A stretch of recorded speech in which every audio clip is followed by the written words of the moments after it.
All right, guys, welcome back to Tips and Tactics. Are you tired of pesky AIs attacking you constantly? Are you just getting fed up with being the victim of all those attacking computer heads? Well, let's talk about popularity for just a minute. So if you click on your icon, you can check and see your popularity. Now, my popularity is 32% right now. That's not great. Uh, we prefer for it to be better, but I've had it pretty low. So there's a couple things you can do to up your popularity. And popularity will do a couple of things in this game. Number one, the higher your popularity, the less likely an AI will just randomly attack you. And that's pretty big. That's a big thing. In this particular game, the dominant player in our coalition just dropped out and went AI. That's Picardy here. Just left. Look how huge this son of a gun is. Look at that. And you can see around the edges all the troops he has. He has tons of troops. So we're not going to be just taking over his land anytime soon. We've been waiting a while for him to come back. We just thought, well, what a huge game that he's invested so much time in that he would just leave, but he's pretty much gone. So it's not really an option for me to attack in here to take it back, and yet I'm just share so much border with him. So what I've really got to do here is try to up my popularity. The other thing popularity does, of course, is if a neighboring country has a territory that rebels, it will rebel over to the highest popularity locally in the region. So that can be you if you have a good popularity. So the first thing you want to do is just don't surprise attack. So if you're getting ready to attack somebody, say for instance like this, I'm going to attack, don't just attack, okay? First, click on the territory, go to their page, their title thing, and in diplomacy, declare war on them. Declare war first.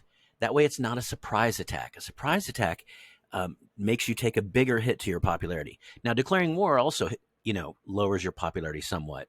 But a surprise attack, they call it egregious, right? Like it's a huge thing. You don't want to do it. And it makes sense if you think in real world terms, like just an attack out of the blue that has no provocation, then other countries in the region are going to be nervous about being around you as well. Now, the other thing you can do, and that today this is the main focus, and I think you should do this anyway, is go ahead and go to diplomacy, and then organize by AI. All right, so you see your AIs here. And then just go down the line of all the AIs. And what did we say my popularity was? I think 32%. Let's just make sure as we go into this experiment here. 32% is my popularity. So let's go ahead and go to diplomacy, organized by AI, right? So it brings all the AIs, clicking again to bring the AIs to the top. And let's just go and give all the AIs right of way. You can see I've already started this process. All the little computer heads, let's give them right away. And it takes a minute to register. But what this is doing is it's a show of goodwill. You're literally opening up your lands to their troops. So it really does give your popularity a bit of a boost. And there's a lot of AIs on the map. So this is sort of, you can almost think of this as like popularity farming. Just going out here and just slowly going down the list and there's a lot of AIs. So I have a lot of opportunities to boost my popularity here. Just give them shared map. And no, it will not come back and bite you. I suppose there's some scenario under which maybe a passing AI could be have some troops on your land and then all of a sudden attack you. But I've never seen that happen, really. In other words, it's pretty risk-free to give the AI right of way. It's just not going to come up very often in the game that they will actually use it. And then keep in mind, most of these AI are so far away from me on the actual world map that they wouldn't even have the opportunity to use this right of way. Okay, so I don't know. I've done like maybe 6 or 7 here. Let me do one more, and then let's go and see if it changed our popularity. Okay, and then I'll come back and do the rest of these because I do want to do them all. And it doesn't hurt. Look how many more there still are here. All of these little computer boxes are telling us. So let's just go ahead and check it was 32%. Let's see if it changed at all. Go to my thing here, 39%. So it looks like it probably went up about 1% per AI that I gave right of way to.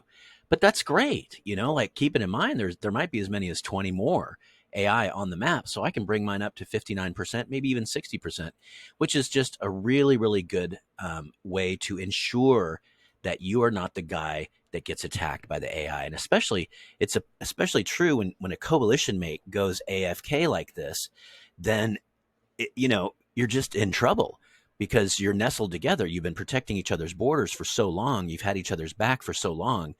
And then all of a sudden now it's an AI and everything. It doesn't matter what kind of tradition, how many years you've been working together as countries and coalition brothers.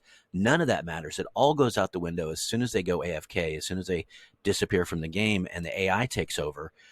It reverts immediately back to what is your popularity. So if you've had a coalition mate go AFK and then all of a sudden the AI attacks you, it's probably because of that crucial popularity index here. So pay attention to that. What I do know is you don't want that to be below 25%.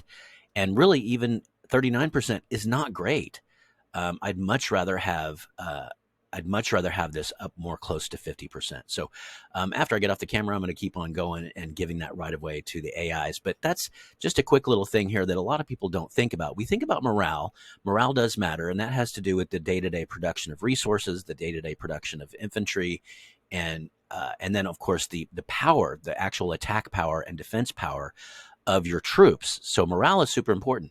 Popularity is not something we think about very often, but we probably should. It helps us to interact with the AI around us.